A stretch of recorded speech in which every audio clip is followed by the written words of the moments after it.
The sound of boots crushing against the gravelly dirt road silenced the bustling main street of Nebraska City, Nebraska, as Eleanor Zimmerman clutched her water bucket with trembling hands.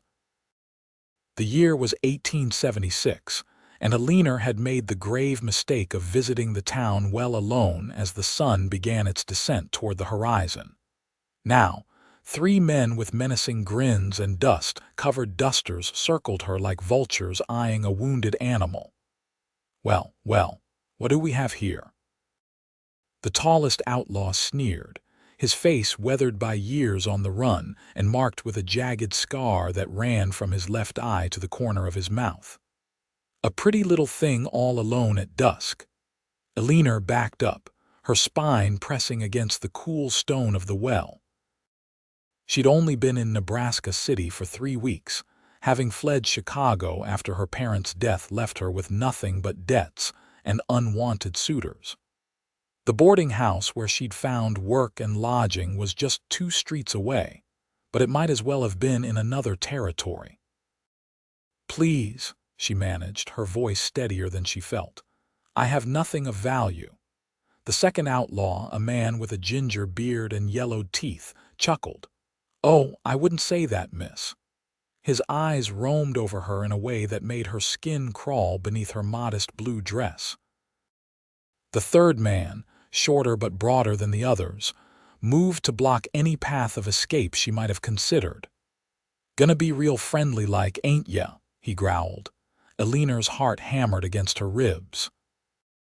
She'd heard whispers about the Tanner gang when she first arrived, how they'd robbed the stage-coach 2 counties over, how they'd left a trail of terror across 3 states. But she never imagined they'd ride into a town this size in broad daylight, nor that she'd find herself cornered by them. "I said leave me be," she tried again, her voice rising with desperation as she glanced around the suddenly empty street. Where had everyone gone? A minute ago, there had been shopkeepers sweeping storefronts and ladies chatting by the general store. The scarred leader reached for her arm, his fingernails dirty and cracked. "You'll fetch a good price down," in the thunderous sound of hoofbeats cut through the air, followed by the distinct click of a rifle being cocked. All 4 heads turned toward the noise as a lone rider approached, silhouetted against the amber light of the setting sun. He rode a midnight black stallion that seemed to materialize from the dust itself, his face shadowed by the brim of a well-worn hat. The stranger pulled his horse to a stop just yards from the well, his rifle trained steadily on the tallest outlaw. "She's with me," he stated, his voice deep and unwavering, carrying the quiet authority of a man who rarely needed to raise it to be heard. The outlaw with the scar hesitated, his hand hovering over the pistol at his hip. "This ain't your concern, mister. I'm making it my concern." The stranger's horse sidestepped nervously, but his aim never wavered. "Now step away from the lady." Eleanor stared at her unexpected defender. He was tall and broad-shouldered, with dark hair visible beneath his hat. She had never seen him before, but in this moment, she was willing to play along with whatever story might save her from these men. The 3 outlaws exchanged glances, silently calculating the odds. 1 against 3 should have been in their favor, but something in the stranger's steady gaze made them reconsider. "You best remember this face." The scarred outlaw spat toward the rider before turning back to Eleanor. "And you, little miss, better keep better company." The cowboy remained motionless until all 3 men had mounted their horses and disappeared down the street in a cloud of dust. Only then did he lower his rifle and turn his attention to Eleanor. "Are you hurt, madam?" he asked, dismounting in one fluid motion. Eleanor shook her head, still gripping her empty water bucket like a shield. "No, I thank you. I don't know what would have happened if you hadn't come along." "Nothing good," he replied grimly. "Those are the Tanner brothers. They don't leave witnesses." As he stepped closer, Eleanor could finally see his face clearly. He was younger than she'd expected, perhaps 28 or 30, with intense blue eyes that contrasted sharply with his sun-bronzed skin. A thin scar ran along his jawline, and several days' worth of stubble darkened his face. "I'm Hunter Thornton," he said, removing his hat briefly in greeting. "I was headed into town when I saw the commotion." "Eleanor Zimmerman," she replied, finally setting down her bucket. "I work at Mrs. Browning's boarding house. I just came for water before dinner service." Hunter nodded, glancing down the road where the Outlaws had disappeared. "Those men might circle back. I'll escort you to where you're staying." "That's very kind, but I couldn't impose. It's no imposition, Miss Zimmerman," he said firmly. "I'd be a poor excuse for a man if I left you alone after what just happened." Eleanor couldn't argue with his logic, nor did she particularly want to. The thought of walking back alone, even the short distance to the boarding house, made her stomach clench with fear. "Very well, Mr. Thornton." "Thank you." Hunter filled her bucket at the well before securing it to his saddle. Then, to Eleanor's surprise, he offered his hand to help her mount his horse. "What about you?" she asked. "I'll walk alongside. It's not far, is it?" "No, just 2 streets over on Maple." As they made their way through town, Eleanor couldn't help but notice how people stopped to stare. A few shopkeepers who had disappeared during her confrontation now emerged, watching the pair with curious eyes. "You're not from Nebraska City," she observed, breaking the silence.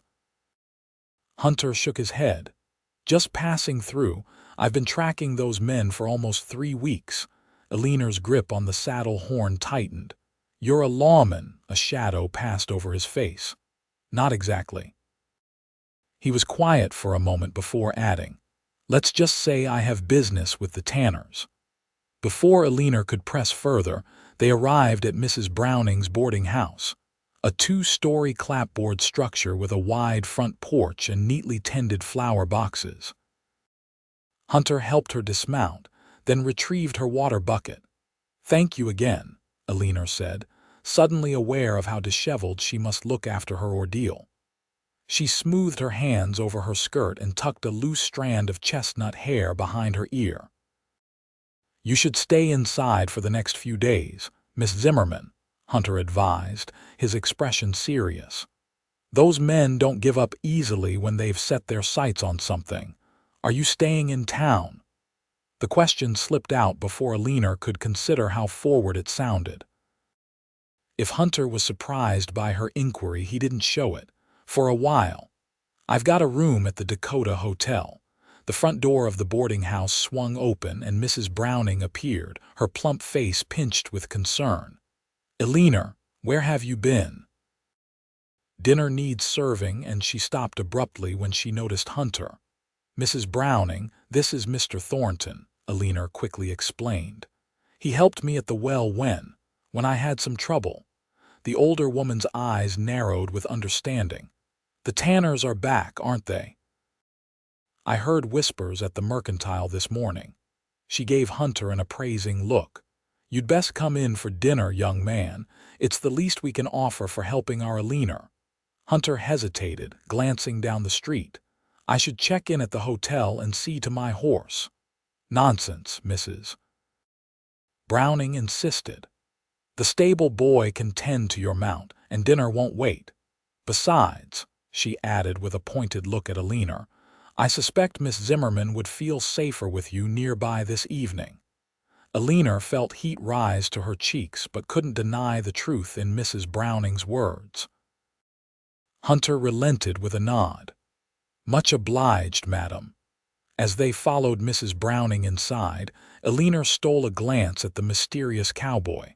Who was he really, and what business did he have with the outlaws who had threatened her? Despite the lingering fear from her encounter at the well, she felt an unexpected flutter of curiosity, and something else she wasn't quite ready to name about the man who had claimed her as his own to save her life. Little did Eleanor know that this chance encounter would change the course of her life forever, drawing her into a world of danger, revenge, and a love that would burn hotter than the Nebraska summer sun. The boarding house dining room buzzed with conversation as Eleanor served plates of roast beef and potatoes. Mrs. Browning had seated Hunter at the main table alongside the other guests, but he remained quiet, his eyes occasionally finding Eleanor's across the room. She felt his gaze like a physical touch each time, sending an inexplicable warmth through her body. So, Mr. Thornton, Mr. Jenkins, a traveling salesman who had been staying at the boarding house for 2 weeks, leaned forward. "What brings you to our little corner of Nebraska?" Hunter took a sip of water before answering. "Just passing through on business." "What sort of business?" pressed Mrs. Davis, the widow who occupied the room next to Eleanor's. "The private kind, madam," Hunter replied politely but firmly. Mrs. Browning emerged from the kitchen with a fresh basket of rolls. Now, let the man eat in peace. He's had quite an eventful arrival from what I understand." "Oh," Mrs. Davis perked up, hungry for gossip. Eleanor tensed as she collected empty plates. She had hoped to avoid retelling the story, but it seemed inevitable in a town this size. "The Tanner gang was hassling Miss Zimmerman at the well," Mrs. Browning explained, lowering her voice dramatically. "Mr. Thornton here rode in and sent them packing." All eyes turned to Eleanor, who nearly dropped the stack of dishes she was carrying. "Is that true, Eleanor?" Mrs. Davis asked, her eyes wide. Eleanor nodded reluctantly. "Mr. Thornton was very brave." "Reckless is more like it," muttered Mr. Peterson, the elderly banker who had lived in Nebraska City for over 40 years. "Those Tanners have killed men for less than interrupting their fun." "What were they doing back in town anyway?" Jenkins wondered aloud. "I thought the sheriff ran them out last autumn." "Sheriff Morris is away in Lincoln this week," Peterson replied. "They must have known." Hunter's jaw tightened almost imperceptibly at this information. "How long will the sheriff be gone?"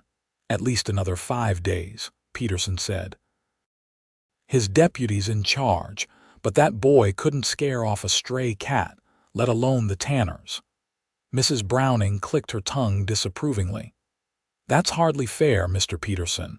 Young Deputy Wilson is doing his best." "His best won't be enough if those outlaws decide to cause real trouble," Peterson insisted. Eleanor, still collecting dishes, paused behind Hunter's chair. "Do you think they'll try something?" she asked quietly. Hunter turned slightly to look up at her, his expression unreadable. "Hard to say. But they won't leave the area, not right away." "Why not?" "Men like that don't like being challenged," he replied. "Especially not in front of a woman they were interested in." The way he hesitated on the word made Eleanor's skin prickle with renewed fear. She hurried back to the kitchen, trying to push the memory of the outlaws' leering faces from her mind. When she returned to clear the dessert plates, she noticed Hunter had disappeared. Disappointment washed over her, surprisingly sharp. "Your cowboy said to thank you for the meal, Mrs. Browning told her as Eleanor began washing dishes. "Said he had matters to attend to at the hotel." "He's not my cowboy," Eleanor protested, scrubbing a plate with unnecessary vigor. Mrs. Browning smiled knowingly. "He also said he'd return tomorrow to escort you to church." Eleanor's hands stilled in the soapy water. "He did. Said it wouldn't be safe for you to walk alone, what with those outlaws still about." The older woman patted Eleanor's shoulder. "Very considerate of him, wouldn't you say?" Eleanor couldn't deny the flutter of anticipation in her stomach. "Yes, very."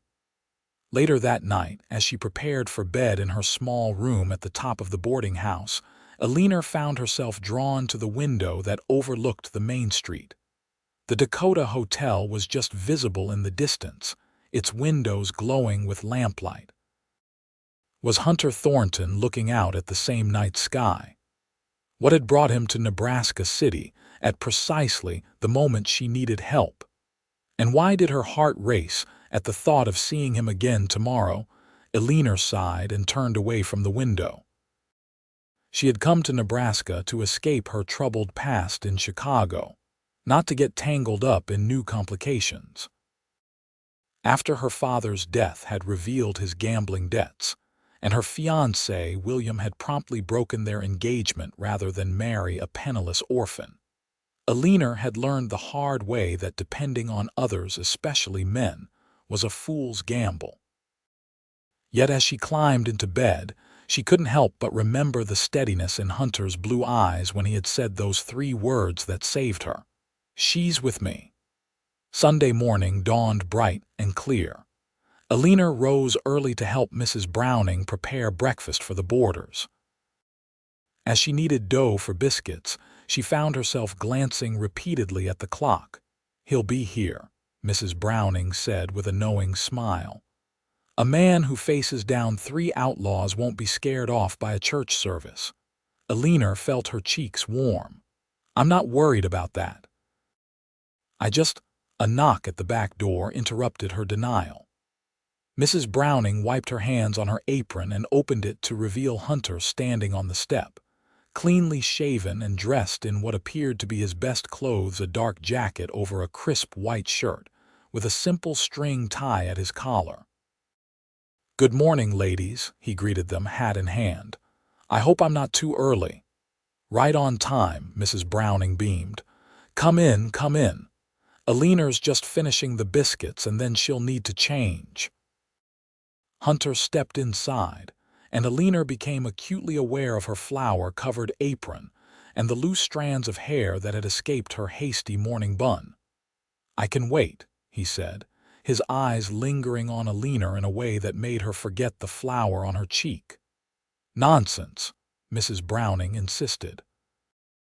"Have some coffee while Eleanor gets ready." She shot Eleanor a pointed look.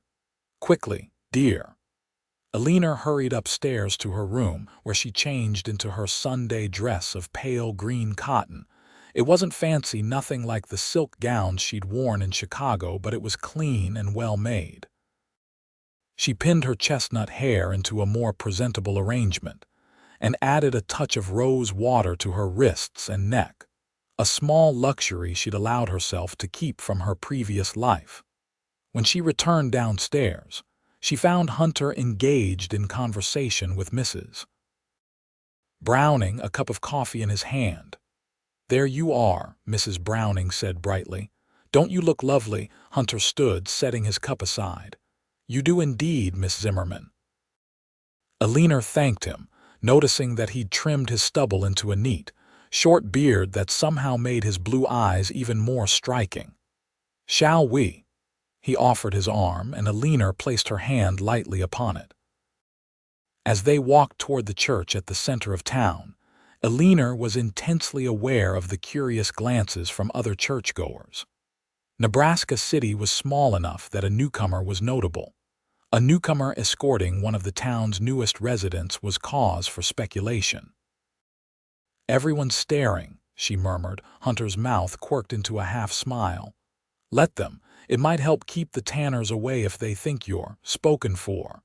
The implication sent a rush of heat to Eleanor's face. "Is that why you're doing this, creating a pretense?" He glanced down at her, his expression sobering. "No, Miss Zimmerman. I'm escorting you because I wouldn't forgive myself if something happened to you when I could have prevented it. And your business with the tanners."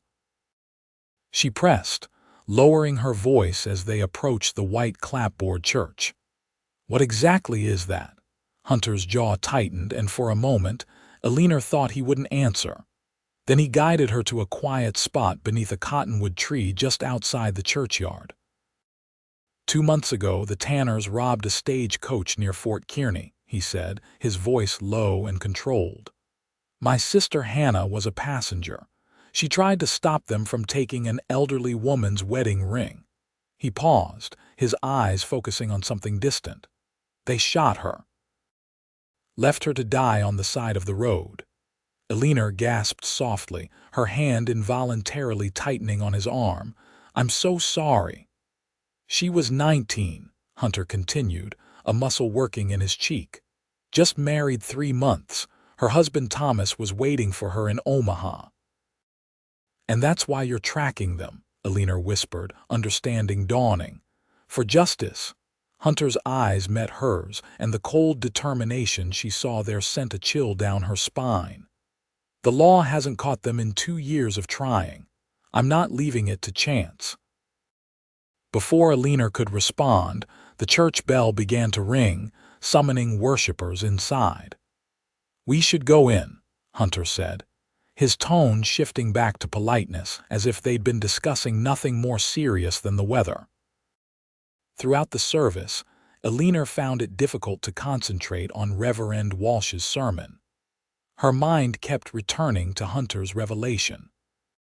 She understood the desire for vengeance all too well. How many times had she imagined confronting William after he'd abandoned her? Or the creditors who had stripped her family home bare within days of her father's funeral. But the Tanners were killers, not merely opportunistic businessmen or faithless fiancés. Pursuing them meant risking death. As the congregation rose for the final hymn, Eleanor stole a glance at Hunter's profile. His expression was solemn as he sang the familiar words about heavenly peace. What peace could he find while carrying such a burden? After the service, they joined the congregation outside, where families gathered to socialize before Sunday dinner. Hunter kept close to Eleanor's side, nodding politely to those who greeted them, but making no effort to engage in lengthy conversations. "Miss Zimmerman," a voice called, and Eleanor turned to see Deputy Wilson approaching. He was young, perhaps 23, with an earnest face and a badge that seemed too large for his slender chest. "And Mr. Thornton," Hunter supplied, shaking the deputy's offered hand. "Hunter Thornton." "I heard about what happened at the well yesterday," Wilson said, lowering his voice. "Mrs. Peterson told me this morning. Said you ran off the Tanner boys." Hunter nodded once. "They were bothering Miss Zimmerman." "That was brave, sir, but dangerous." The deputy shifted uncomfortably. "I've sent a telegram to Sheriff Morris, but he won't be back until Friday at the earliest." "And in the meantime?" Hunter asked, his tone neutral but his eyes hard. Wilson adjusted his hat nervously. "I've been patrolling, but I'm just one man. If you spot them again, I'll handle it," Hunter interrupted. The deputy frowned. "Sir, I can't allow civilians to take the law into their own hands." "With all due respect, Deputy," Hunter replied, "you just admitted you're outmanned. I'm simply saying I'll defend Miss Zimmerman if those men come around again." Eleanor placed a gentle hand on Hunter's arm. "Mr. Thornton means no disrespect, Deputy Wilson. We appreciate your concern." The young lawman seemed mollified by her intervention. "Just be careful, both of you. The Tanners don't forget a face." He tipped his hat before moving on to speak with other townspeople. As they walked back toward the boarding house, Eleanor could feel the tension radiating from Hunter. "You shouldn't antagonize him," she said quietly. "He's just trying to do his job." "A job he's not equipped for," Hunter replied tersely. "Maybe not, but challenging his authority publicly won't help matters." Hunter glanced at her with surprise, then his expression softened slightly. "You're right. I apologize." When they reached the boarding house, Mrs. Browning was waiting on the porch. "Mr. Thornton, you'll join us for Sunday dinner, of course?" Hunter hesitated. "That's very kind, madam, but I won't take no for an answer," the landlady insisted. "Besides, Eleanor made apple pie for dessert, and I happen to know it's the best in 3 counties. Eleanor smiled at Mrs. Browning's exaggeration, but found herself hoping Hunter would accept. To her relief, he nodded. "Well, when you put it that way, how could I refuse?" Sunday dinner at Mrs. Browning's boarding house was always a more elaborate affair than weekday meals. The large oak dining table was covered with a white linen cloth, and set with Mrs. Browning's good china. The food was plentiful. Roast chicken, mashed potatoes with gravy, green beans from Mrs. Browning's garden, freshly baked rolls, and Eleanor's apple pie waiting on the sideboard. The usual boarders were joined by Reverend Walsh and his wife, along with Dr. Miller and his daughter Sarah, a pretty blonde girl of 19, who immediately set her sights on Hunter.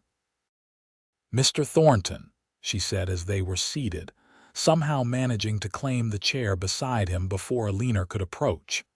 "Father says you're new to Nebraska City. Where do you hail from originally?" Hunter took a sip of water before answering. "Colorado Territory most recently. Before that, Missouri." "How interesting," Sarah breathed, leaning closer. "We visited Denver last summer. Such a rugged, exciting place." Eleanor took her seat across the table, trying to ignore the stab of irrational annoyance she felt at Sarah's obvious flirtation. "And what brought you east?" Dr. Miller asked, passing a basket of rolls. "Family business," Hunter replied vaguely. Mrs. Browning, sensing his reluctance to elaborate, deftly changed the subject. "Reverend, wasn't that a beautiful sermon today? I particularly enjoyed your thoughts on forgiveness." As the conversation flowed around the table, Eleanor found her gaze repeatedly drawn to Hunter. Despite Sarah Miller's persistent attempts to engage him, his attention often drifted across the table to Eleanor. Once, their eyes met over the centerpiece of wildflowers, and the intensity of his gaze made her stomach flutter. When dessert was served, Hunter took a bite of Eleanor's apple pie and closed his eyes briefly in appreciation. "Mrs. Browning was right," he said, looking directly at Eleanor. "This is exceptional." "Thank you," she replied, absurdly pleased by his praise. "My mother taught me her recipe before she passed." "You must miss your family terribly," Sarah interjected, clearly trying to regain Hunter's attention. "Being all alone in a new town." "Nebraska City has been very welcoming," Elena replied diplomatically, though in truth, she had kept mostly to herself since arriving, focusing on her work at the boarding house. "Still, it must be difficult," Sarah pressed. "Especially with unsavory elements like those awful Tanner brothers about. Father says they're the worst sort of men." "They are indeed," Hunter agreed, his voice hardening. "Men who prey on the vulnerable deserve whatever fate finds them." An uncomfortable silence fell over the table until Reverend Walsh cleared his throat. "While I understand the sentiment, Mr. Thornton, we must remember that judgment belongs to the Lord alone." "With respect, Reverend," Hunter said carefully, "sometimes the Lord works through human hands."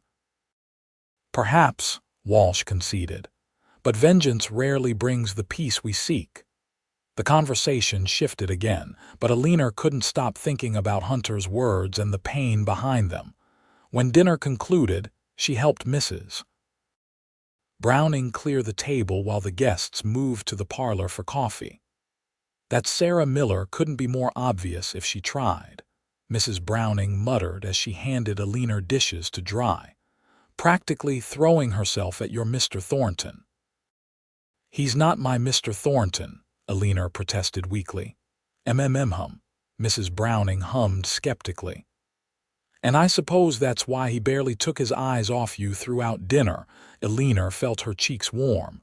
"He was just being polite." "Polite doesn't make a man look at a woman the way he looks at you, dear." Before Eleanor could formulate a response, the back door opened, and Hunter himself stepped into the kitchen. "Mrs. Browning, Miss Zimmerman," he greeted them. "I wanted to thank you both for dinner before I take my leave." "Leaving so soon?" Mrs. Browning asked. "We've just put coffee on." "I have some matters to attend to," he explained. "But I wondered if I might speak with Miss Zimmerman for a moment before I go." Mrs. Browning smiled knowingly. "Of course. Eleanor, why don't you show Mr. Thornton the garden? The roses are particularly lovely this time of year." Eleanor dried her hands on a towel and led Hunter through the back door into Mrs. Browning's small but well-tended garden. The evening air was warm, filled with the fragrance of roses and freshly cut grass. Mrs.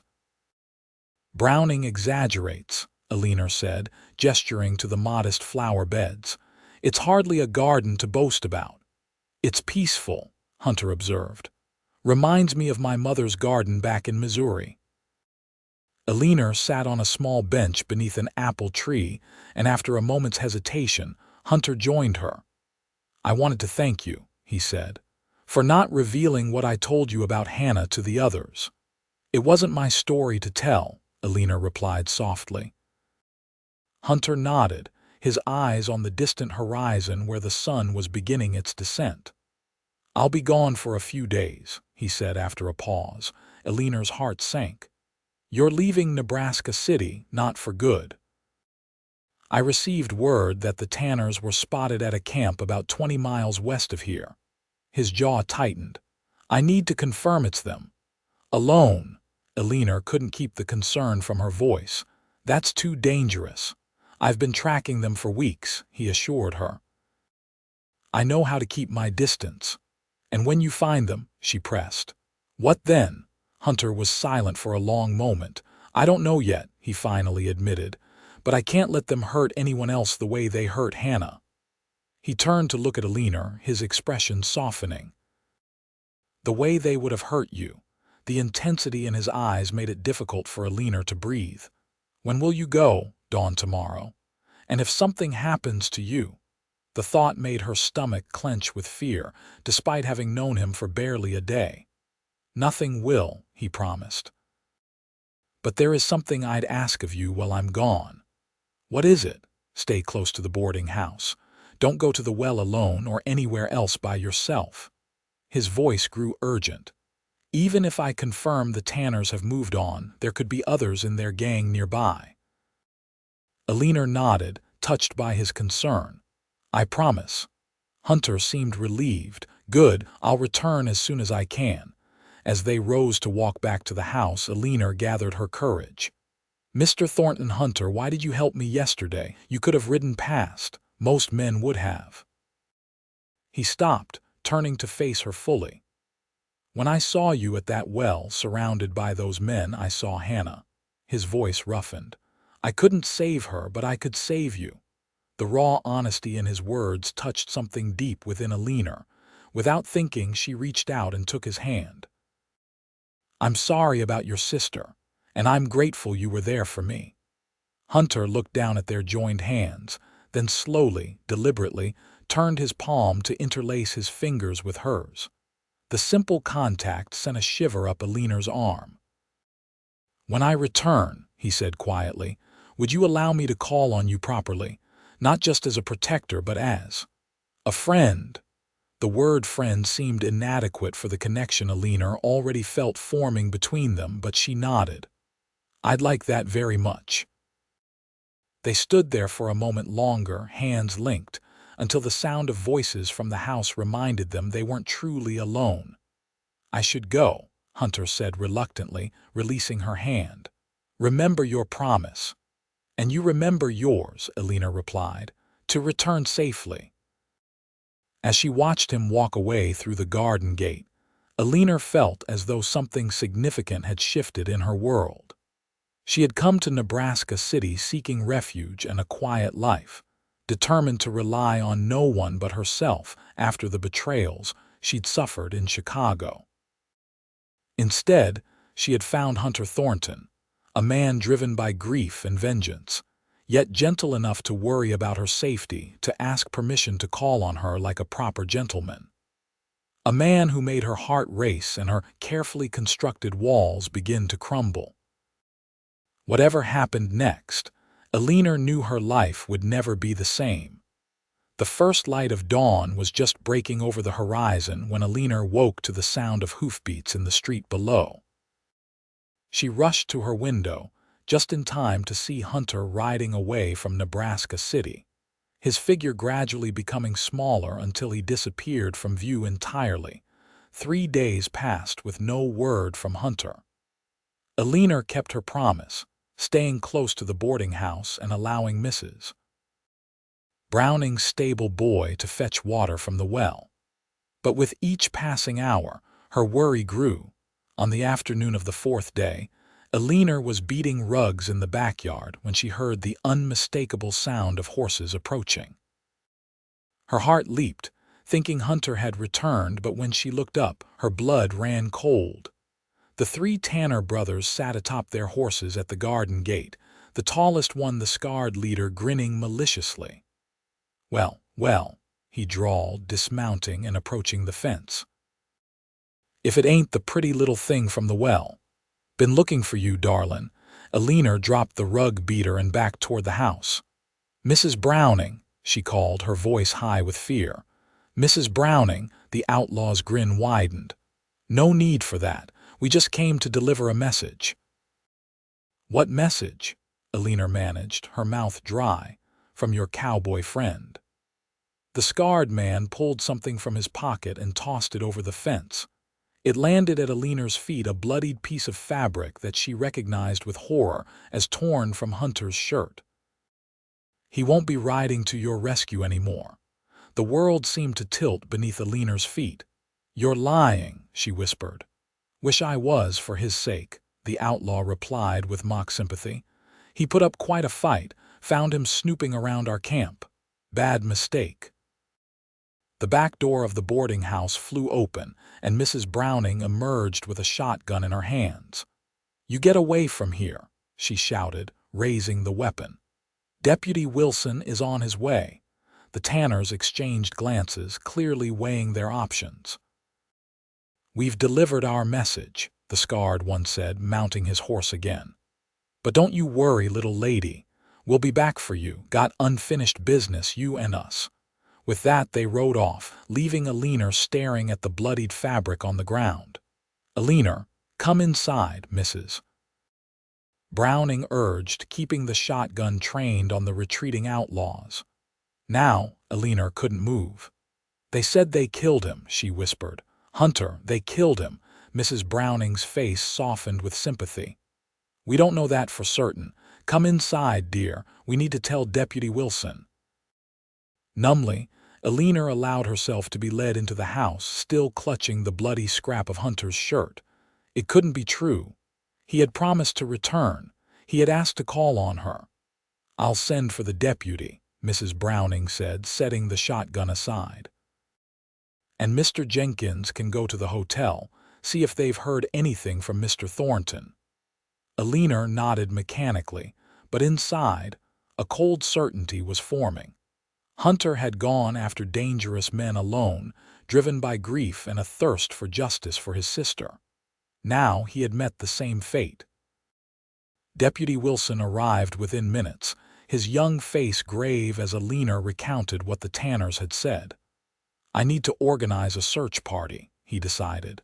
"If Mr. Thornton is injured out there, we might still be able to help him." "And if he's not?" Eleanor asked, her voice barely audible. The deputy couldn't meet her eyes. "Then we'll bring him home for a proper burial." The words hit Eleanor like a physical blow. She had known Hunter for less than a week, yet the thought of him lying dead in some remote campsite was unbearable. She thought of his quiet strength, the gentleness in his eyes when he looked at her, the way his hand had felt holding hers in Mrs. Browning's garden. "I want to go with the search party," she said suddenly. Both Mrs. Browning and Deputy Wilson immediately protested. "Absolutely not, Mrs. Browning declared. "Those outlaws are still out there, and they've made it clear they have plans for you. But I need to know," Eleanor insisted, a desperation rising within her. "I need to see for myself." "I understand, Miss Zimmerman, but it's too dangerous," Deputy Wilson said firmly. "I'll take 5 men with me at first light tomorrow. When we find Mr. Thornton, I'll bring you word immediately." Eleanor wanted to argue further, but the rational part of her mind knew they were right. She would only slow them down, put them in more danger. Still, the thought of waiting, not knowing if Hunter was alive or dead, was torturous. Promise me you'll look thoroughly, she pleaded with the deputy. He could be injured hiding. I give you my word, Wilson assured her, standing to leave. Lock your doors tonight, both of you. I'll post a man outside just to be safe. After the deputy left, Eleanor sat at the kitchen table, still clutching the bloodied fabric. Mrs. Browning placed a cup of tea in front of her, then sat down with a weary sigh. You care for him, the older woman observed. You're Mr. Thornton. Eleanor didn't bother denying it this time. I barely know him. Sometimes the heart knows what it wants before the mind catches up, Mrs. Browning said gently. My Harold and I knew after one dance at a harvest festival. Married 3 weeks later and had 35 good years before God called him home. Eleanor looked up, tears blurring her vision. What if Hunter is— Don't say it, Mrs. Browning interrupted. Not until we know for certain. Hope is a powerful thing, Eleanor. Don't surrender it too quickly. That night, Eleanor lay awake in her room, listening to every sound from the street below. Each creak of the boarding house settling, each rustle of wind in the trees outside her window, made her start with both hope and dread. Was it Hunter returning against all odds? Or the Tanners coming back to make good on their threat? Somewhere near dawn, exhaustion finally claimed her, pulling her into a fitful sleep filled with dreams of Hunter calling her name from somewhere she couldn't reach. She woke to Mrs. Browning shaking her shoulder gently. Eleanor, wake up. Deputy Wilson is back. Eleanor sat bolt upright, her heart pounding. Did they find him? Mrs. Browning's expression was unreadable. Come downstairs. Eleanor threw on a robe over her nightgown and hurried down to the parlor, where Deputy Wilson stood just inside the door. His clothes were dusty, his face drawn with fatigue. Did you find him? Eleanor repeated, her voice breaking. Wilson shook his head. We found the Tanners' camp about 15 miles west of town. There was evidence of a struggle, blood on the ground, bullet holes in a tree, but no body. No body, Eleanor echoed, the words not quite registering. So he could be alive, it's possible, Wilson said cautiously. But Miss Zimmerman, there was a lot of blood, and we found this. He held out a folded piece of paper. It was pinned to a tree with a knife. Eleanor took the paper with trembling hands and unfolded it. Inside, in a crude scrawl, was written, "The cowboy paid for interfering. The girl is next. They're threatening you directly now," Wilson said gravely. "You need to be extremely careful." "But you don't know for certain that Hunter is dead," Eleanor insisted, clinging to that single thread of hope. "No, we don't," the deputy admitted. "And we'll keep searching. But Miss Zimmerman, you should prepare yourself for the worst."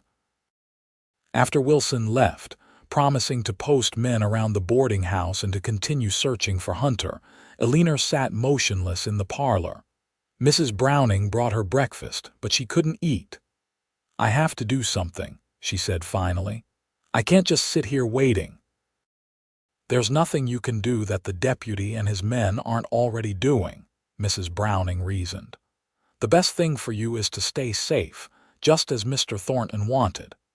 Eleanor knew she was right, but the enforced inactivity was maddening. By midday, she had taken to pacing the boarding house, checking the street from various windows, jumping at every sound. When a knock came at the front door late that afternoon, Eleanor raced to answer it before Mrs. Browning could intervene. It wasn't Hunter, but Dr. Miller with his daughter Sarah in tow. "Miss Zimmerman," he greeted her, his expression solemn. "We heard about what happened. Sarah insisted we come check on you." "That's very kind," Eleanor replied automatically, trying to mask her disappointment. "Please come in." They settled in the parlor, where Sarah immediately launched into concerned questions. "Is it true the Tanners threatened you specifically? And poor Mr. Thornton, do they really think he's been killed?" "Sarah," her father admonished, "show some sensitivity." The young woman had the grace to look abashed. I'm sorry, it's all so awful, and Mr. Thornton seemed like such a fine man. He is a fine man, Eleanor corrected, unable to accept the past tense. We don't know what happened to him yet. Dr. Miller nodded sympathetically. Of course. There's always hope until proven otherwise. But Miss Zimmerman, I came to offer you something more practical than hope. What do you mean? My sister lives in Omaha, he explained. Sarah and I were planning to visit her next week, but under the circumstances, I think we should leave immediately. You would be welcome to join us. Eleanor stared at him. Leave Nebraska City. Just until this situation resolves itself, the doctor clarified. The Tanners have made their intentions clear.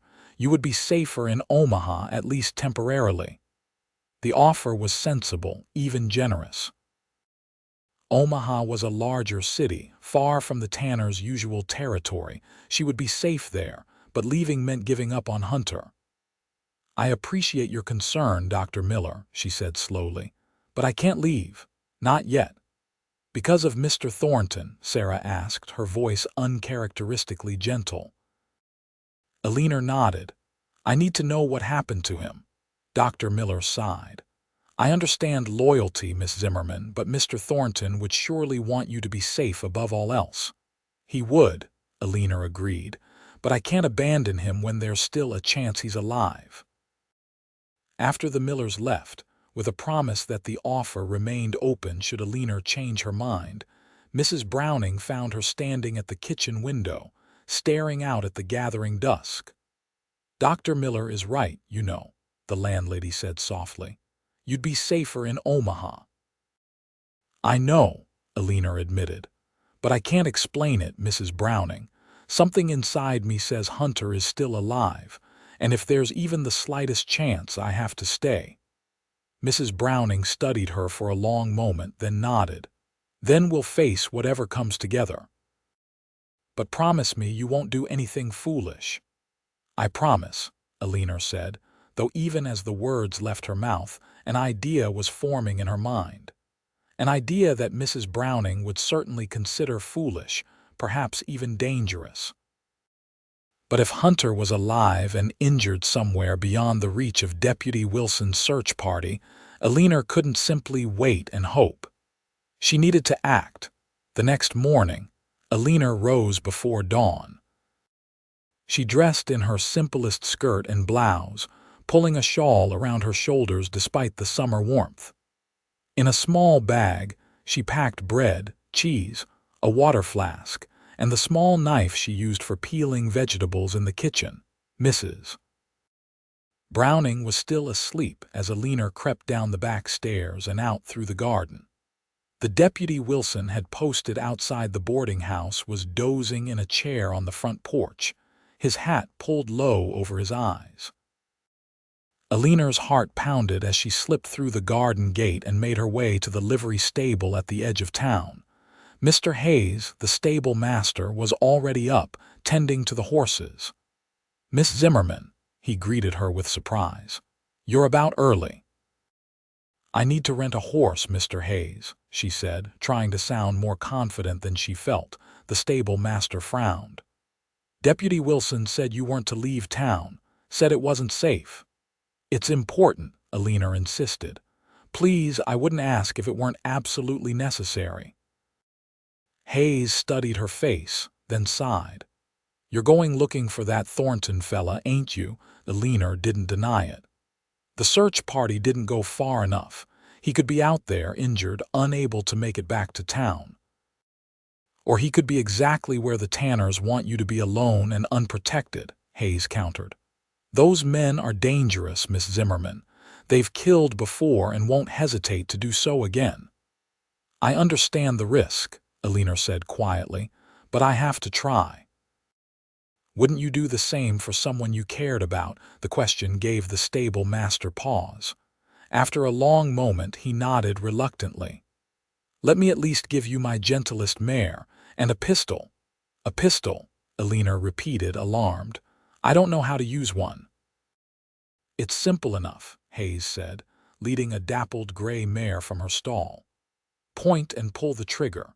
With any luck, you won't need it, but I'll feel better knowing you have it."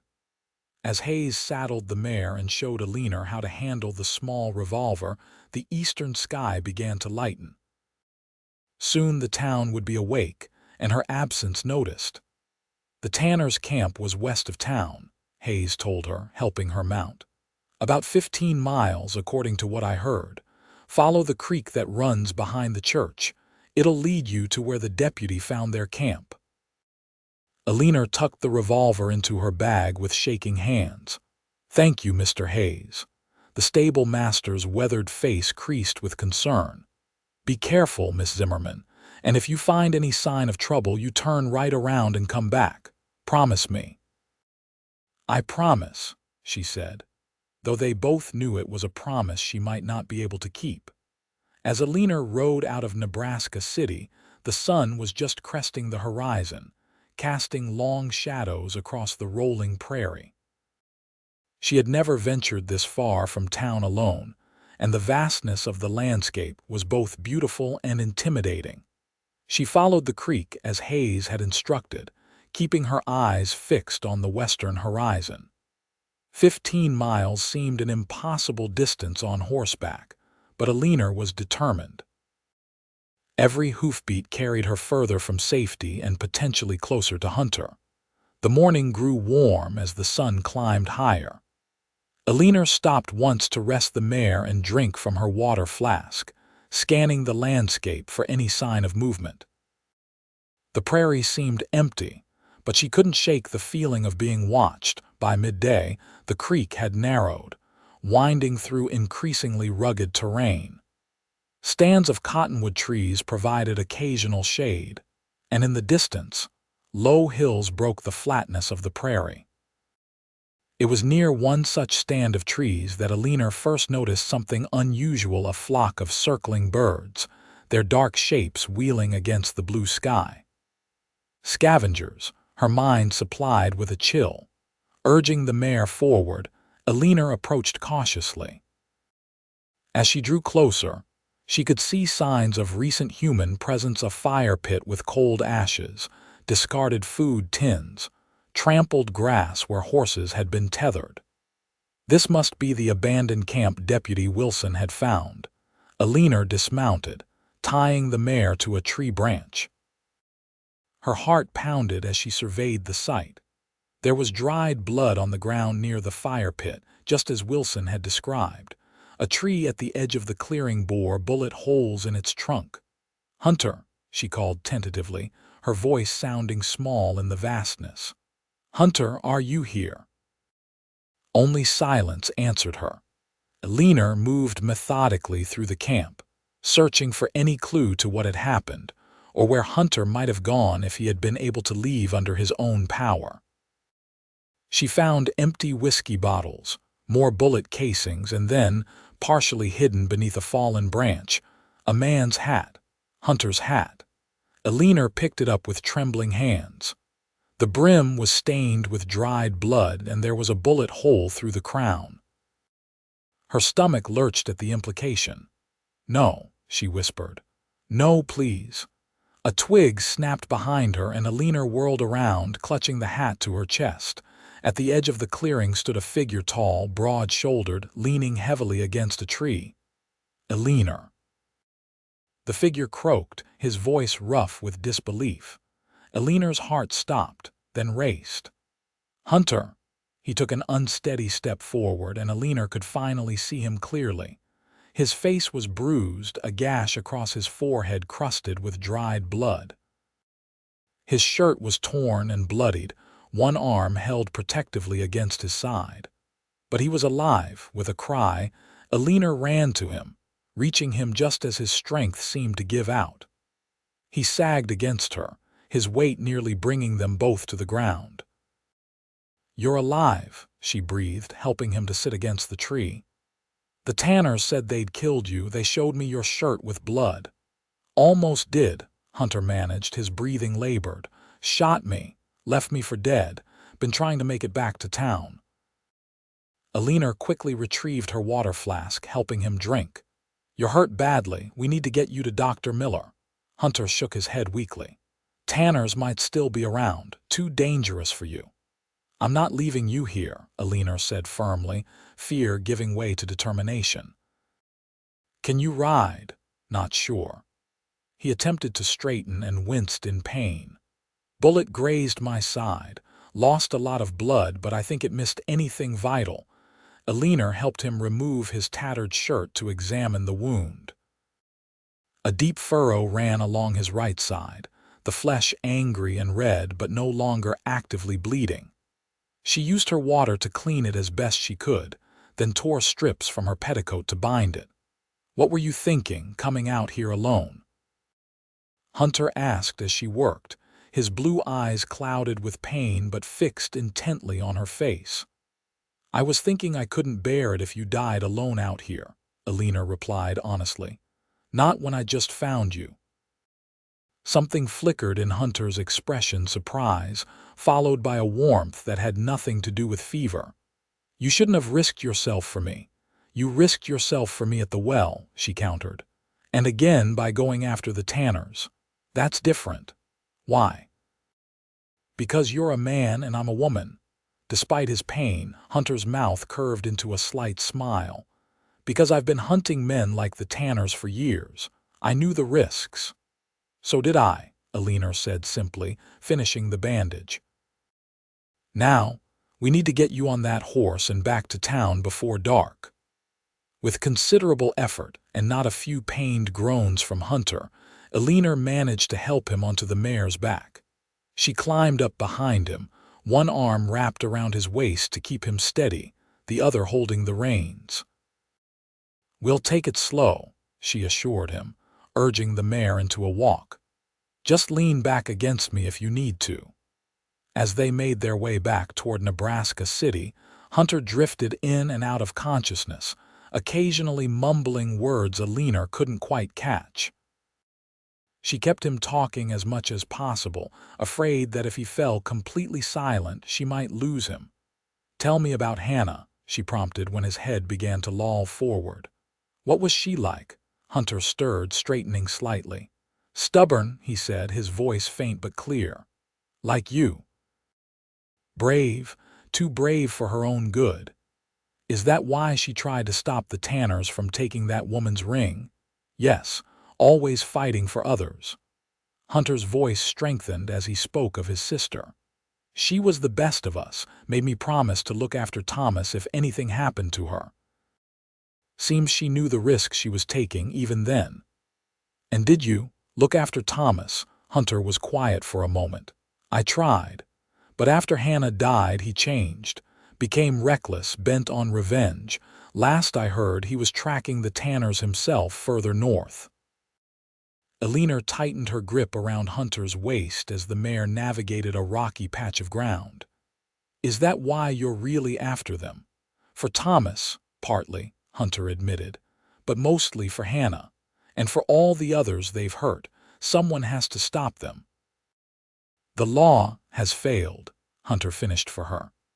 The Tanners have been raiding and killing across 3 territories for years. Marshal's office has warrants, but they always slip away.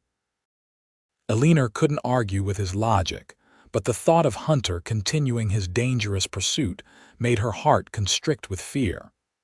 And now, will you still go after them once you're healed? Hunter was silent for so long that Eleanor thought he might have lost consciousness again. Finally, he said, I don't know. When I rode out of town 4 days ago, I was certain of my path. Now. He didn't finish the thought, but Eleanor felt his hand cover hers where it rested against his abdomen. The sun was low in the sky by the time the outskirts of Nebraska City came into view. Eleanor felt Hunter sag with relief against her. Made it, he murmured. Yes, she agreed, fighting back tears of exhaustion and gratitude. We made it. They were spotted by a farmhand as they approached town, who ran ahead to alert Deputy Wilson. By the time Eleanor guided the tired mare onto the main street, a small crowd had gathered, including the deputy, Dr. Miller, and Mrs. Browning, whose expression flickered from relief to dismay to anger when she saw Eleanor. Thank God, the landlady exclaimed as Dr. Miller hurried forward to help Hunter dismount. "We've been beside ourselves with worry." Deputy Wilson helped Eleanor down from the horse, his young face stern. "Miss Zimmerman, what you did was incredibly dangerous and directly against my instructions." "Yes, it was," Eleanor agreed, too exhausted to argue. "And I'd do it again." Hunter was dying out there. The deputy's expression softened slightly. "You're fortunate you didn't encounter the Tanners. They were spotted near the creek this morning by one of my search parties." Eleanor's blood ran cold at how close she might have come to the Outlaws. "Are they still searching for them?" "Yes, with reinforcements from Lincoln," Wilson confirmed. "Sheriff Morris returned early when he heard what happened.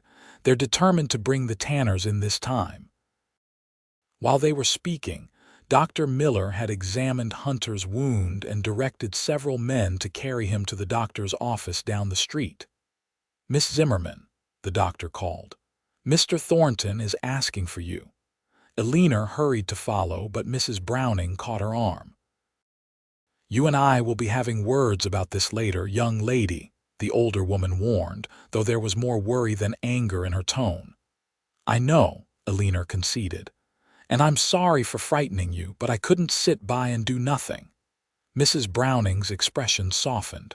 "Go on, then." "Your cowboy needs you."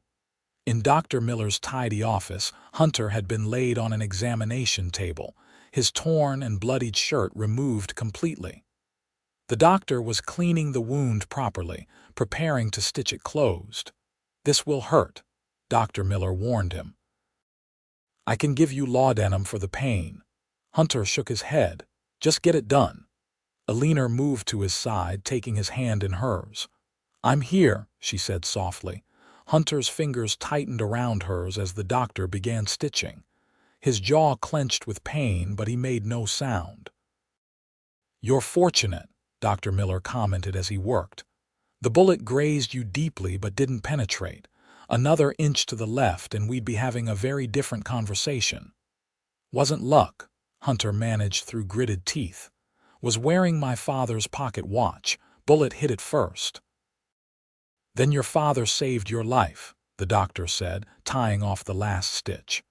"The wound is clean now, but you'll need to rest completely for at least a week to avoid reopening it. And you're weak from blood loss." "He can stay at the boarding house," Eleanor said quickly. "We have an empty room on the ground floor." Dr. Miller raised an eyebrow but didn't comment on her eagerness.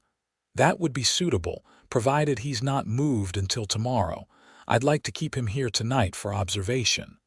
"I'll stay with him," Eleanor offered immediately. "Eleanor," Hunter protested weakly, "you need rest too." "I'll rest better knowing you're not alone," she countered. Dr. Miller cleared his throat. "While I appreciate your dedication, Miss Zimmerman, it wouldn't be proper for you to remain unchaperoned overnight." Before Eleanor could protest, the door opened and Mrs. Browning entered, carrying a basket. "I brought clean clothes for Mr. Thornton and some soup," she announced. Seeing the tableau before her, she added, "And I'll be staying as well, so you needn't worry about propriety, doctor." The doctor looked between the determined faces of the two women and wisely conceded. "Very well. I'll be in the next room if he worsens during the night." After Dr. Miller departed, Mrs. Browning helped Eleanor settle Hunter more comfortably on the examination table, now converted to a makeshift bed with clean sheets and blankets. "You should eat something," Eleanor urged, offering Hunter a spoonful of the beef broth Mrs. Browning had brought. Though clearly exhausted, Hunter accepted her ministrations, his eyes never leaving her face. "You saved my life today," he said when Mrs. Browning stepped out briefly to speak with Dr. Miller. Eleanor shook her head. "You would have made it back eventually."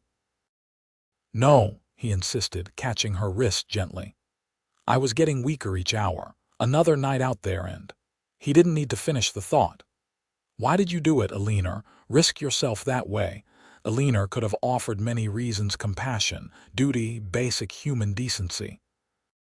But looking into Hunter's blue eyes, shadowed with pain yet intense with something that made her heart race, she could only offer the truth. "Because in the short time I've known you, you've become important to me," she said softly. "More important than I thought possible." Hunter's expression softened, his thumb tracing circles on the inside of her wrist. "When I was out there, drifting in and out of consciousness, thinking I might die," he said hoarsely, "it wasn't Hannah or Thomas or even the Tanners I thought about. It was you, your smile. The way you looked in that green dress on Sunday." Eleanor felt her cheeks warm, but she didn't look away. "Hunter, I know it's too soon," he continued, his voice gaining strength. "We barely know each other, but I feel like I've been looking for you my whole life without realizing it." The door opened before Eleanor could respond, Mrs. Browning returning with fresh water. But the look that passed between her and Hunter held promises that didn't need immediate words. The night passed slowly, with Eleanor dozing in a chair beside Hunter's bed while Mrs. Browning kept watch from across the room. By morning, Hunter's fever had broken, and Dr. Miller pronounced him stable enough to be moved to the boarding house. But absolute rest for at least a week, the doctor insisted. That means no riding, no strenuous activity of any kind. "I'll make sure of it," Eleanor promised. With the help of Deputy Wilson and another man, Hunter was carefully transported to the boarding house and settled in the small ground floor room that had once belonged to Mrs. Browning's husband. As news spread through Nebraska City that Hunter Thornton had survived and been rescued by Eleanor Zimmerman, visitors began appearing at the boarding house. Some brought food, others simply came to hear the story firsthand.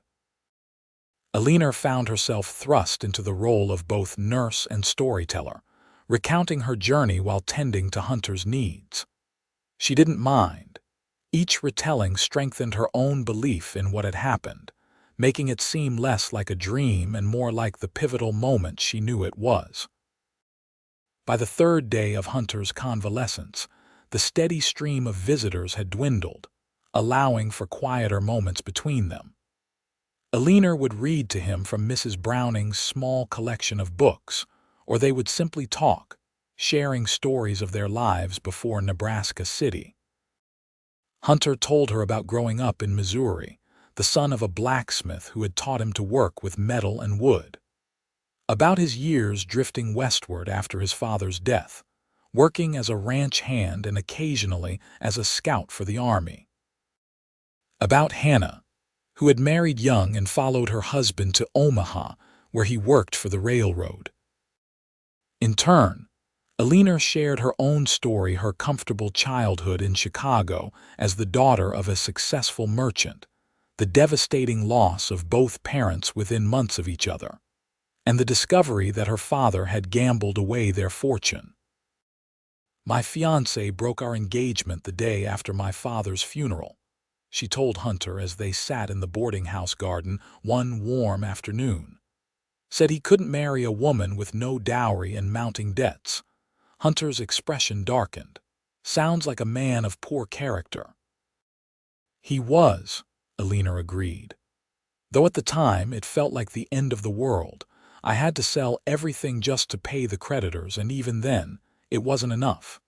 When Mrs. Browning's advertisement for help at her boarding house appeared in the Chicago paper, it seemed like providence. "So you came to Nebraska to escape your past," Hunter observed. "Just as I came to escape mine." Eleanor studied his face, noting how the bruises were fading, how much stronger he looked than just days before. "And have you escaped it?" Hunter's gaze turned distant. "I thought vengeance was the only way to honor Hannah's memory, to make things right. But now," his eyes returned to hers, their blue depths warm with something that made Eleanor's breath catch. "Now I'm not so sure there isn't another path forward." Before Eleanor could respond, Mrs. Browning called from the back door. "Eleanor, Sheriff Morris is here to speak with Mr. Thornton." The moment broken, they made their way inside to find the sheriff waiting in the parlor. He was a tall man with a salt and pepper mustache and the weathered look of someone who had spent decades in the harsh prairie sun. "Mr. Thornton," he greeted Hunter with a firm handshake. "Good to see you on your feet. Deputy Wilson filled me in on what happened." "Sheriff," Hunter acknowledged. "Any word on the Tanners?" "That's what I came to tell you," Morris said, his expression grim but satisfied. "We caught up with them yesterday about 30 miles north of here. There was a shootout." Eleanor tensed, unconsciously moving closer to Hunter. "And 2 of them are dead, the youngest one and the one with the ginger beard.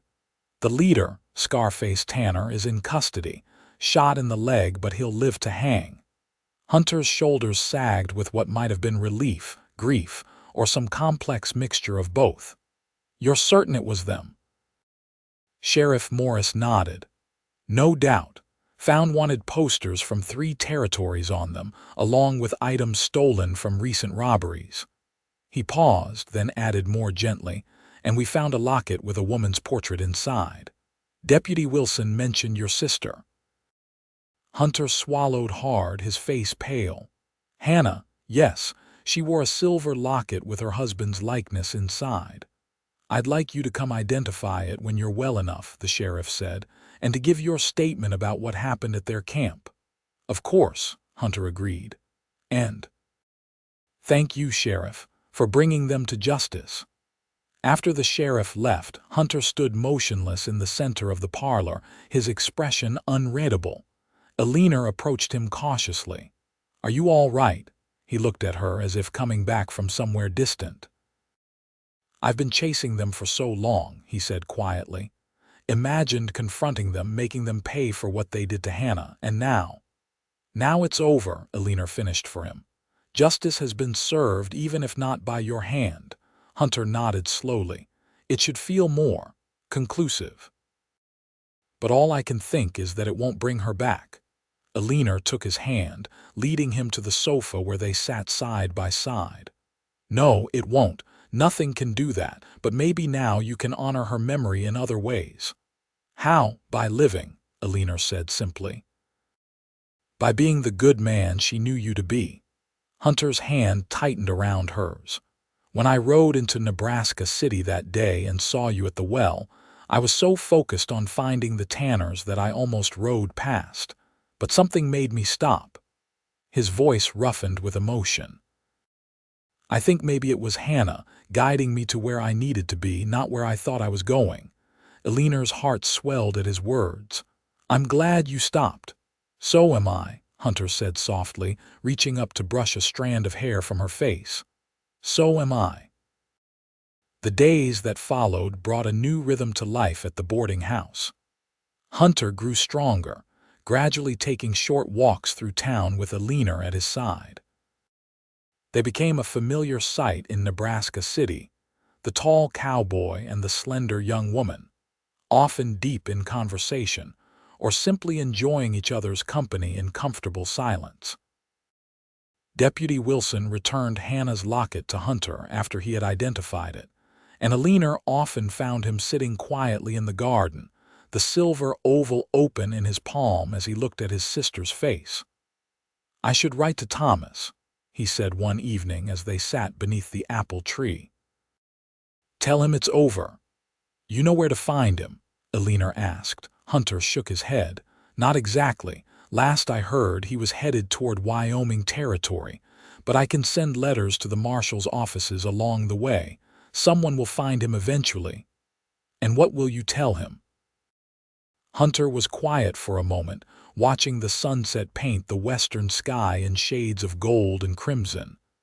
"That the Tanners have answered for their crimes. That Hannah can rest now." He turned to look at Eleanor. "That I've found something I never expected to find." Eleanor's heartbeat quickened. "And what is that?" "A future," Hunter said simply. "A reason to stop looking backward and start looking ahead." The intensity in his gaze made Eleanor's breath catch. "Hunter, I know it's soon," he acknowledged. "Too soon, perhaps. But these past weeks have shown me what kind of woman you are, Eleanor. Brave, compassionate, stubborn in all the right ways."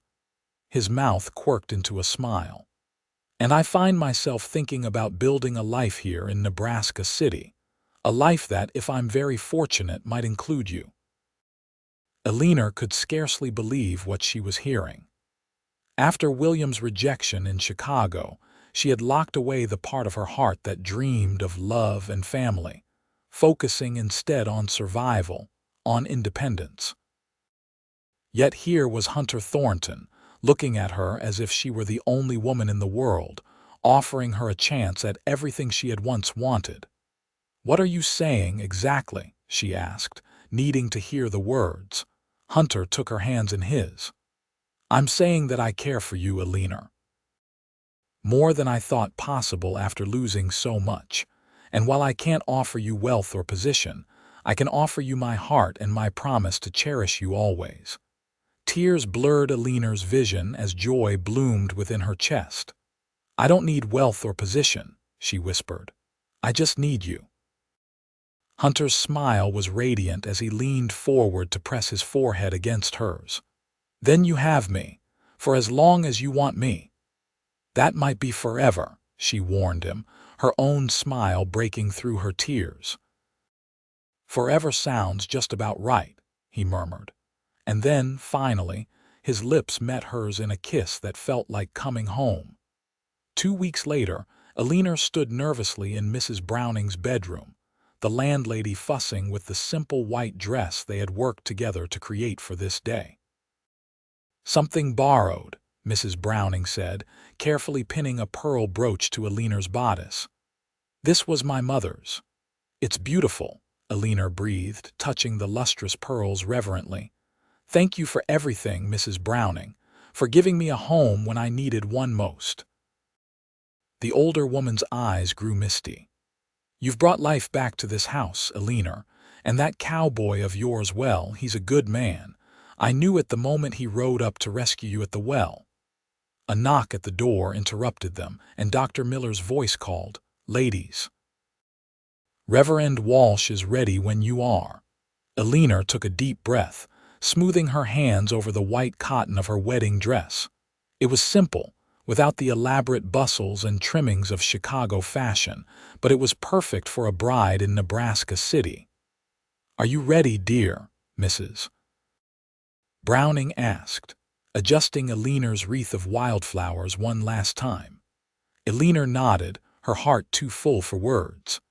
6 weeks ago, she had been alone in the world, cornered by outlaws at a well in a town where she barely knew a soul.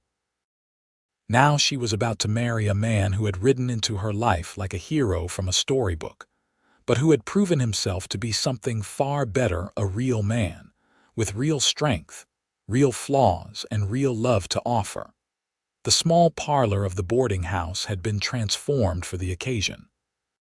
Flowers adorned every surface, and the afternoon sunlight streamed through the windows, casting a golden glow over the gathered guests, the boarders, Dr. Miller and Sarah, Deputy Wilson, Sheriff Morris, and others from town who had become friends in the weeks since the dramatic events at the well.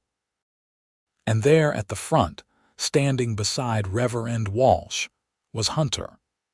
He wore a new suit, purchased with the reward money the sheriff had insisted he take for his role in bringing down the Tanner gang. His dark hair was neatly combed, his face clean-shaven except for the short beard that Eleanor had admitted she rather liked. But it was his eyes that captured her, blue and bright with love as they followed her slow procession toward him. "Who gives this woman in marriage?" Reverend Walsh asked as Eleanor reached the makeshift altar. "I do," Mrs. Browning replied, her voice thick with emotion as she placed Eleanor's hand in Hunter's. The ceremony was brief but heartfelt. Hunter and Eleanor had written their own vows, simple promises to cherish and protect each other, to build a life of purpose and joy together, to face whatever challenges came their way as one. "I never expected to find you," Hunter said, his voice steady despite the emotion shining in his eyes. "But now I can't imagine my life without you. You saved me. Elena not just from death out on the prairie, but from a life consumed by vengeance. You gave me a reason to live again, to look forward instead of back.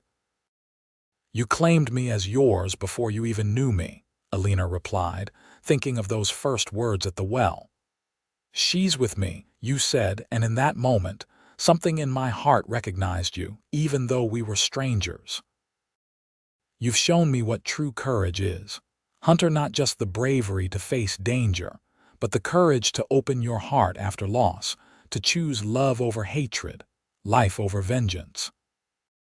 When Reverend Walsh pronounced them husband and wife, the small gathering erupted in cheers as Hunter drew Elena into a kiss that sealed their vows more eloquently than words ever could. The celebration that followed was joyous, with music from Mr. Jenkins's fiddle and more food than the small party could possibly consume, thanks to Mrs. Browning's enthusiastic preparations. As evening approached, Sheriff Morris raised a toast to the newlyweds. To Hunter and Eleanor Thornton, he announced, glass held high. May your lives together be as brave and true as the day you met at the well. Later, as the party continued around them, Hunter led Eleanor out to the garden where they had spent so many hours during his recovery. The setting sun cast long shadows across the grass, and the first stars were appearing in the eastern sky. "Happy, Mrs. Thornton?" Hunter asked, drawing her into his arms. "Completely," Eleanor assured him, still marveling at her new name. "Though I can scarcely believe how much has changed in such a short time." "Some things happen quickly but last forever," Hunter said, brushing a kiss across her forehead. "Like falling in love with a woman cornered by outlaws at a well."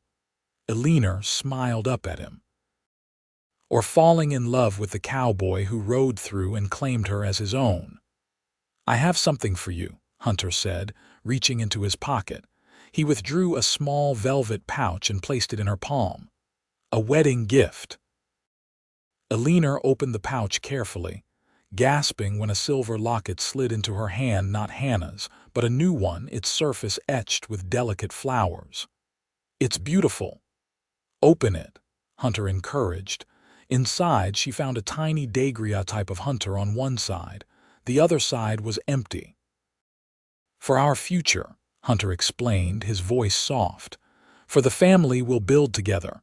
Tears of joy welled in Eleanor's eyes as she closed the locket and let Hunter fasten it around her neck. "I love you," she whispered, "more than I ever thought possible." "And I love you," he replied, drawing her close once more.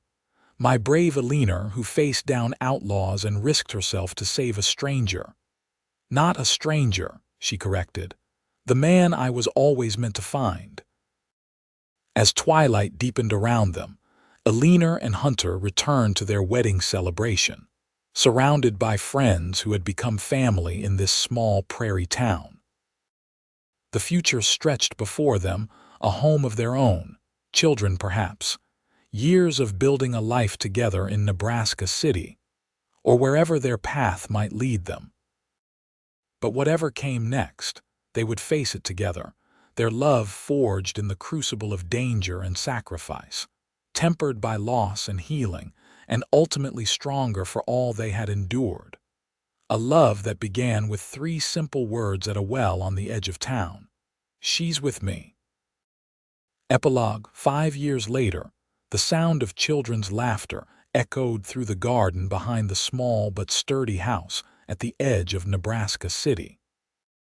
Eleanor Thornton looked up from her rose bushes to see her 3-year-old son, James, chasing butterflies while his father pretended to help, but was clearly more focused on encouraging the boy's delight than on actually catching anything. "Careful near the fence, Jamie," she called, resting a hand on her swollen belly as she straightened. The new baby, their second, was due in less than a month, and Eleanor found gardening increasingly uncomfortable, but was reluctant to give it up entirely. Hunter caught her eye across the yard and smiled, that same smile that still made her heart skip even after 5 years of marriage. He scooped James up and carried him piggyback style toward where Eleanor stood. "Mama, we almost caught one," James announced excitedly, his blue eyes so like his father's wide with enthusiasm. "It was yellow." "Impressive," Eleanor replied seriously. "Perhaps after lunch you can try again." "Speaking of lunch," Hunter said, setting James down gently, "Mrs. Jenkins just dropped by with a basket. Said it's to thank us for the furniture I finished for them yesterday." Eleanor smiled. Hunter's woodworking business had flourished in Nebraska City, his skillfully crafted furniture sought after by families throughout the county. The small workshop behind their house rarely sat idle, and Eleanor helped with the finer finishing work when she wasn't busy with James or her own small business selling preserves and baked goods. "How thoughtful of her," Eleanor said. "Jamie, go wash your hands for lunch, please." As their son raced toward the house, Hunter stepped closer to Eleanor, placing a gentle hand on her rounded abdomen. "How are you feeling today?" "Better than yesterday," she assured him. "Dr. Miller says everything is progressing normally." Hunter nodded, but Eleanor could see the worry in his eyes, the same worry that had been present throughout this pregnancy. Their first child's birth had been difficult, and though both Eleanor and James had emerged healthy, Hunter had been terrified by the hours of labor and Eleanor's exhaustion afterward. "Hunter," she said softly, covering his hand with hers, "we're going to be fine, all three of us." He managed a smile, leaning down to kiss her forehead. "I know, I just can't help worrying about you." "That's because you've been watching over me since the day we met," Eleanor teased. "Some habits are hard to break." The mention of their first meeting brought a more genuine smile to Hunter's face. "Best decision I ever made, stopping at that well." "I should hope so," Eleanor laughed. "Otherwise you might never have known the joy of being knocked over by a 3-year-old every morning, or the privilege of building a cradle at midnight because your pregnant wife suddenly decides the old one isn't suitable." Hunter's laugh joined hers. "No regrets," he assured her, drawing her into his arms. "Not a single one." After lunch, while James napped and Hunter returned to his workshop to finish a rocking chair for their new baby, Eleanor sat at her desk to write in the journal she had kept since their wedding day. It was her gift to their children, a record of their family's beginning, of the love that had brought Hunter and Eleanor together and sustained them through the years. Today, she wrote about the letter they had received last week from Thomas, Hannah's widower. After years of wandering, he had finally found peace, remarrying and settling in Oregon Territory with his new wife. His words had brought tears to Hunter's eyes, not of grief this time, but of joy that Hannah's beloved husband had found happiness again, just as Hunter had. Eleanor's pen moved across the page, recording not just the events of their lives but the feelings that accompanied them, the deep contentment she found in their modest home, the pride she felt watching Hunter teach James to carve small animals from wood, the anticipation of welcoming their second child, the abiding love that continued to grow between them with each passing year. The sound of the front door opening interrupted her writing. Eleanor looked up to see Hunter standing in the doorway, wood shavings clinging to his shirt and a familiar intensity in his eyes. "What is it?" she asked, setting her pen aside. "I was just thinking," he said, crossing the room to kneel beside her chair, "about how different our lives might have been if I hadn't stopped that day at the well." Eleanor touched his cheek gently. "But you did stop." "Because something told me I needed to," Hunter said, turning his face to press a kiss to her palm. "Call it fate or God's hand or just plain luck, but whatever it was, I thank it every day for leading me to you." "As do I," Eleanor whispered. "For my cowboy who rode through and claimed me as his when I needed him most." Hunter smiled, the lines at the corners of his eyes crinkling in the way Eleanor had come to adore. "Always," he promised, just as he had promised at the well, at the altar, and countless times since. "You're with me, Eleanor, always." And as their lips met in a kiss as sweet and certain as their very first, Eleanor knew it was true. Whatever the future held, the imminent arrival of their second child, the years of watching James grow, the joys and challenges that life would inevitably bring, they would face it together. Their love a shelter and a strength, born in a moment of danger but built to last a lifetime. In the small but thriving town of Nebraska City, Nebraska, their story had become something of a legend, the tale of the brave young woman cornered by outlaws at the town well, and the mysterious cowboy who rode through just in time, claiming her with 3 simple words that would change both their lives forever. But for Hunter and Eleanor Thornton, it wasn't legend. It was simply their beginning, the first chapter in a love story that continued to unfold with each passing day, written not in grand gestures or dramatic rescues, but in the quiet, steadfast devotion of 2 hearts that had recognized each other instantly, even when they were strangers. And in that recognition, they had found not just love, but home,